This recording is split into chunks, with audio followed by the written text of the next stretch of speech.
Assalamualaikum warahmatullahi wabarakatuh. Selamat pagi pemirsa Tawakal yang insya Allah selalu dalam lindungan Allah Subhanahu wa Ta'ala. Senang sekali saya Farid Hasan kembali menjumpai Anda. Dan pemirsa, saat ini kami sudah bersama Ibu Yati, nama yang kami samarkan. Ibu Yati ini nanti akan bercerita kisah hidupnya, masalah apa saja yang ada dalam hidupnya di Tawakal pagi ini. Selain juga Ibu Yati sudah hadir bersama kami, alhamdulillah, Bapak Ustadz Muhammad Nur Hayat. Assalamualaikum Pak Ustadz. Waalaikumsalam warahmatullahi wabarakatuh. Ya. Apa kabar Mas Farid? Alhamdulillah baik Pak Bu Ustadz. Yati apa kabar? Alhamdulillah. Alhamdulillah. Baik pemirsa dan juga Pak Ustadz, langsung saja kita dengarkan dari Ibu Yati. Ibu bisa cerita ke kita, Ibu punya masalah apa dalam kehidupan Ibu? Begini Mas, masalah yang saya hadapi sangat menyiksa saya. Saya sudah 3 kali menikah, tapi selalu mendapat pelaku yang kasar. Yang paling saya khawatirkan soal anak saya, Mas. Soal anak dari Suami saya yang pertama dan anak saya yang pertama. suami yang pertama, anak pertama dari Iya, suami yang pertama. iya. Kenapa dengan anak Ibu? Anak saya nggak mau mengakui saya, Mas, sebagai ibu kandungnya. Boleh tahu Ibu udah pernah menanyakan ke anak Ibu kenapa? Iya. Apa kata? Dia bilang, gara-gara saya bercerai dengan bapaknya, itulah sebab dia nggak mempunyai bapak. Dia menyalahkan saya, Mas. Emang bapaknya kemana? Meninggalkan dia? Dia tinggal sama Ibu ya, berarti anak pertama Ibu? Gitu. Oke, Ibu, saya boleh tanya nggak?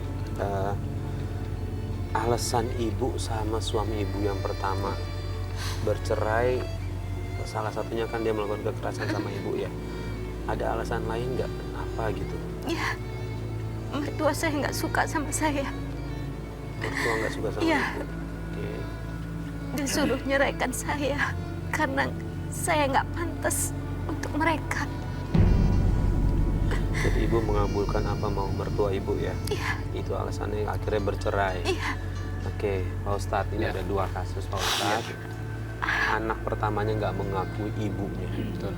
Yang kedua adalah mertuanya memaksa Ibu Yati ini untuk segera bercerai. Iya. Ini dalam pandangan agama nih, baik itu anak, apakah anak itu sudah masuk durhaka, dan juga mengenai soal mertua, apakah dia boleh sebegitu ikut campur yang atas rumah tangga anaknya, Pak Ustadz?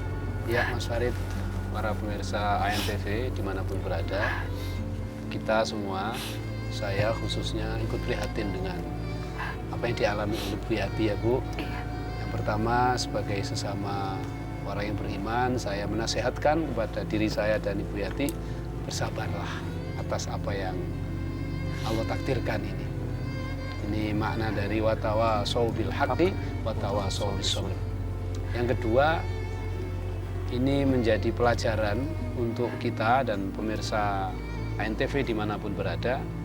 Hati-hati seorang anak yang tidak lagi mau mengakui orang tuanya. Sebab banyak sekali ayat Al-Quran maupun hadisnya Rasulullah SAW yang mengancam terhadap anak-anak yang durhaka kepada orang tuanya. Dan cerita Mbak Yati tadi yang merasa tidak diakui lagi oleh anaknya gara-gara bercerai dengan suaminya, padahal perceraian itu karena perintah mertuanya. Ini adalah sikap anak yang salah sasaran, salah tempat. Saya ingatkan kalau anaknya Bu Yati nonton saat ini, segera bertaubatlah kepada Allah Subhanahu wa Ta'ala, minta ampun kepada Allah atas perilaku yang tidak baik atas ibunya, dan segera temui ibunya, Ibu Yati, untuk meminta maaf sebelum ajal menjemput. Karena apa? Hadis sahih dari Rasulullah SAW, ridallah biridul walidain wa sukhtullah bisukhtil walidain. Ridhonya Allah itu akan diberikan kalau orang tua ridho kepada anak itu.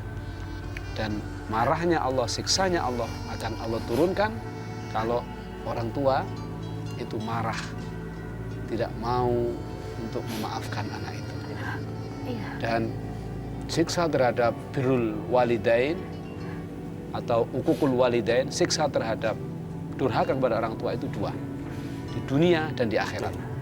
Maka hati-hati untuk anaknya Bu Yati, kita berdoa semoga dibukakan hatinya oleh Allah, sehingga tidak lama lagi akan datang menemui ibu untuk bersujud meminta maaf kepada ibu.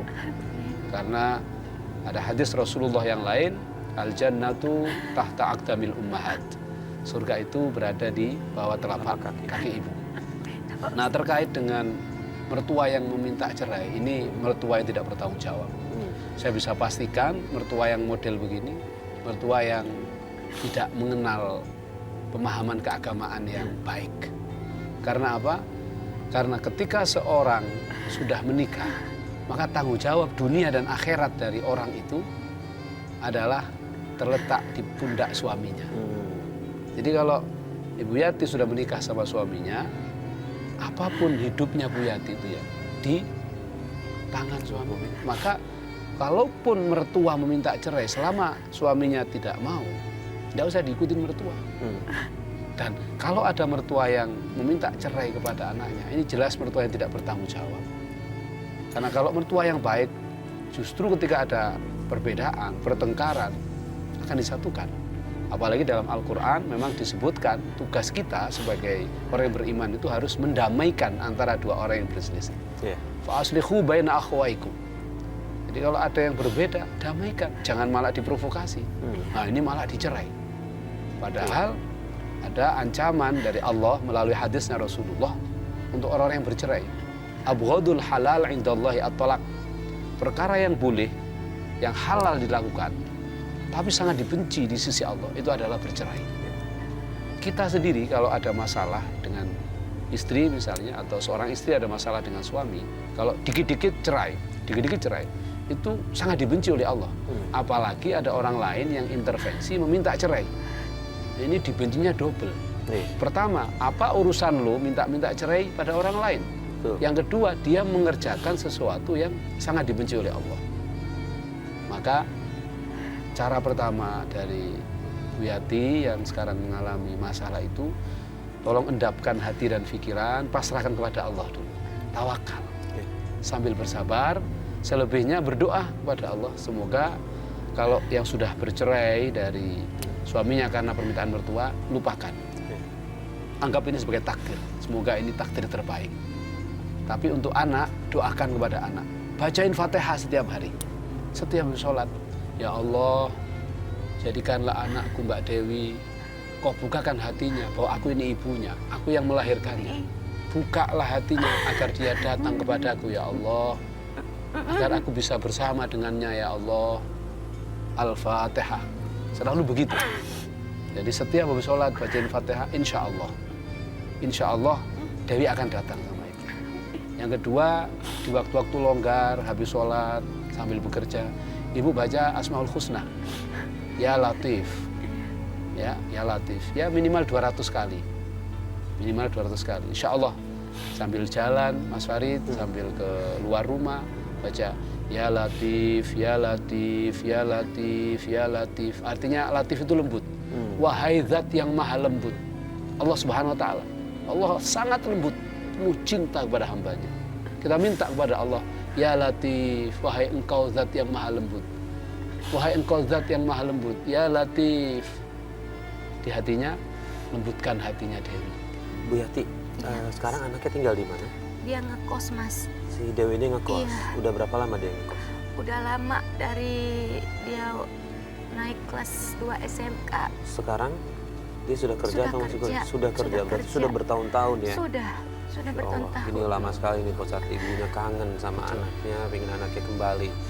Nah, tapi pada saat dia ngekos itu, ayahnya sering ngejenguk Dewi, nggak? Boro-boro ayahnya pernah menjenguk. Menanya kabar pun nggak pernah. Nanya kabar juga nggak pernah.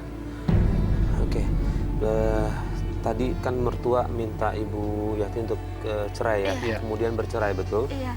Setelah bercerai, menikah dengan yang kedua. Setelah bercerai, saya usia saya yang perkawinan saya yang pertama itu hanya 6 bulan, Mas. 6 bulan? Iya. 6 bulan tapi sudah punya anak, hamil? ya? Sudah punya anak? Di usia perkawinan saya yang ketiga bulan saya mengandung terus di saat itu suami saya nggak mengakuin itu anak dia. Dan mertua saya juga menyuruh untuk menceraikan saya. Mas, kamu harus tanggung jawab. Aku hamil anak kamu. Jangan ngimpi ya, itu pasti bukan anak aku. Astagfirullah, Mas. Tega kamu ngomong begitu ya. Sekarang aku hamil, kamu nggak mau akui. Kamu bisa aja kan tidur sama orang lain. Terus sekarang lo minta gue yang tanggung jawab. Mas, brengsek kamu. Ada apa ini? Rama kok ditampar? Tante, saya hamil, Tante. Ini anak Rama. Benar Rama, anak kamu ini. Bohong. Dia bohong. Mas, kamu bilang sama Mama. Ini anak kamu. Udah, usir perempuan ini Rama. Jangan, Tante. Udah, pergi kamu dari sini. Enggak, Tante. Pergi. Tidak. Pergi kamu. Udah pergi kamu. Enggak, Mas. Aku nggak percaya. Tante, ini Kamu kita, pergi. Tante. Kamu udah nggak percaya. Pergi. Pergi. Iya, setelah bercerai Ibu dengan suami pertama, apa yang Ibu lakukan kemudian? Setelah bercerai, saya bekerja dagang sejenis kue-kue itu untuk membutuhin kehidupan saya. Ya. Terus sesudah anak saya lahir, saya langsung berangkat bekerja jadi TKW ke Malaysia, Mas. Anak dititipin ke Iya, ke neneknya. nenek dari suami Ibu? Dari ibu saya. Dari oke. Iya. Berapa tahun di Malaysia ini? Umur anak saya 4 tahun, saya pulang, Pak Ustadz. Berarti ada sekitar 3 tahunan ya Iya. dari melahirkan Jadi, segala macam. Dari kecil juga dia nggak menerima saya dan nggak mau mengakuin saya ibunya. Karena di saat dia membutuhkan saya nggak ada di sampingnya. Saya akui saya salah, Mas. Iya. Ya. Tapi mana ada orang mau minta bercerai kan dalam Iya. rumah tangganya. Ibu Ya. sudah mencoba menjelaskan, kan dia sudah dewasa nih sekarang. Iya, iya. Sudah mencoba menjelaskan latar belakangnya apa, kenapa bercerai. Sudah, Dia tetap tidak mau dia tetap memaafkan. tidak mau mendengarkan omongan saya. Malah saya selalu disalahkan. Kenapa saya ditinggalkan? Ditinggalkan ayah, ditinggalkan ibu, dititipkan nenek katanya.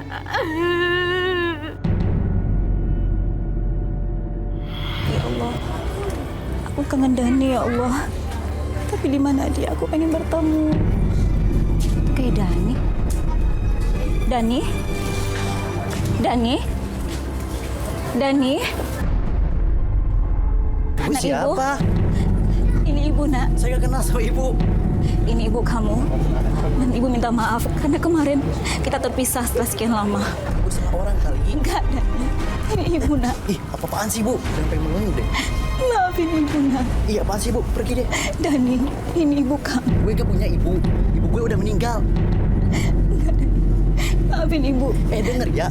Ibu gue udah meninggal. Pergi lo dari sini. Dani, maafin ibu, Nak. Dani. Dani. Maafin ibu, Nak. Dani, ibu bersalah. Maafin ibu, Dani. Dani. Bentar ya, Bu. Astagfirullahaladzim. Saya juga nggak mau. Ya. Istighfar. Ya, mungkin Ibu Mane mau meninggalkan Iya, anak-anaknya di iya, saat Mas Farid. pertumbuhan, tapi dia harus berangkat tetap ke Malaysia. Iya. Oke, pertanyaan satu lagi, Ibu. Ada nggak dari saudara atau mohon maaf orang tua Ibu masih ada? Cuma ibu doang. Cuma Ibu doang. Iya. Ada nggak yang mungkin Dewi dengarkan dari saudara atau neneknya? Mungkin Ibu bisa sampaikan itu Iya. ke saudaranya biar Dewi bisa berubah pikirannya. Iya. Sudah pernah sampaikan itu ke saudara? Sudah. Tetap nggak kena Tetap- juga. Tetap Astagfirullah. saya Keras saya sekali yang nih hatinya Pak disalahkan. Ustadz Iya. untuk si Dewi. Maka saya tadi menyarankan Ya. tidak ada yang bisa merubah hati seseorang kecuali hanya Allah Subhanahu wa taala. Amin. Maka dekatilah dengan caranya Allah. Tadi saya sudah sampaikan, terus bacain Fatihah untuk Dewi, terus bacain Asmaul Husna untuk Dewi, berdoa kepada Allah, minta kepada Allah semoga Allah mengubah kerasnya hati Dewi menjadi lembut. Dan saya kira ini mungkin bisa kita ambil pelajaran, Mas Ya. Farid, betapa kasih sayang seorang ibu seorang ayah kepada anak itu memang sangat diperlukan. Saya bisa merasakan betul apa yang dialami oleh Bu Yati ini karena saya sendiri kemarin baru kehilangan istri. Innalillahi wa inna ilaihi raji'un. Otomatis anak-anak saya yang masih umur 6 tahun, umur 9 tahun, 10 tahun, kehilangan Sosok ibu. sosok yang selama ini mencintai. Dan saya mendengar beberapa hari terakhir, anak pertama saya umur 10 tahun agak mulai pendiam. Yang biasanya tidak seperti Yang itu. biasanya Pak. tidak seperti itu. Saya bisa merasakan apa yang dialami oleh anaknya Bu Dewi ketika tidak ada ayah, tidak ada ibu. Masih ada ayahnya, masih ada mbahnya yang penuh cinta. Seorang anak menjadi pendiam gara-gara dia kehilangan sosok yang selama ini diidamkan. Ketika dia butuh, dia hadir. Maka pelajaran penting bagi kita semua, pemirsa ANTV, program Tawakal yang dirahmati Allah. Ayo tanggung jawab terhadap anak ini kita tunaikan sebaik-baiknya selama kita masih dititipkan seorang anak. Caranya didik anak kita dari kecil tentang akhlak dan ilmu agama yang baik. Dalam agama kita ini diwajibkan kalau kita diamanai anak itu untuk mendidik satu Al-Quran. Dia harus diajarkan baca alif, ba, ta, baca rangkaian-rangkaian lafadz yang akhirnya bisa membaca Al-Quran. Setelah itu ajarkan dia akhlak. Dari mana kita mengajarkan akhlak? Mengajarkan akhlak melalui sirah atau sejarah baginda Rasulullah SAW. Kalau anak dari kecil diajarkan sejarah Rasulullah, maka anak itu tidak akan pernah menjadi lemah. Karena apa? Rasulullah diceritakan sudah lahir dalam keadaan tidak punya ayah. Sehingga apa yang dialami oleh anak-anak yang lahir tanpa ayah pun mereka bisa berbesar hati karena junjungannya, panutannya itu merasakan hal yang sama. Apalagi anak yang lahir dengan kesempurnaan masih ada ayah dan ibu. Nah ini pentingnya kita mengajari anak sejak dini. Nah, Bu Yati, setelah Ibu Yati pulang nggak kenal lagi, Ibu katanya memutuskan untuk menikah lagi ya. Terus kemudian katanya di pernikahan kedua suami Ibu berlaku kasar, betul? Iya, Boleh sangat diceritakan kasar. perlakuan kasarnya seperti apa, Ibu? Di pernikahan saya yang kedua lebih kasar daripada yang pertama, Mas.